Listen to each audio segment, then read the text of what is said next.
Today, we've had a lot of conversations with retailers around replacing point of sale systems. And a lot of the triggers for them to do so is really unlocking new and exciting journeys inside the store.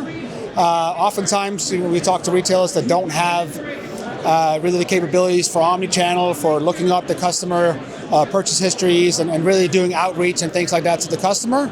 And we're able to unlock that with our very modern point of sale system that comes with all that out of the box across all various mobile interfaces and desktop.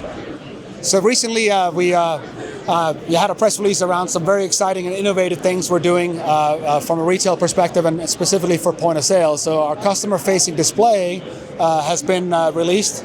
So it's a way to bring really the customer into the shopping experience while you're able to see as you're scanning and the cart gets built. You're able to see your loyalty information, your print receipt or your email receipt options, and really kind of a nice way to get the customer fully engaged and being able to capture other information about them as you go through the checkout process. It's very exciting and something that we have a lot of customers happy about that we're offering that in the marketplace.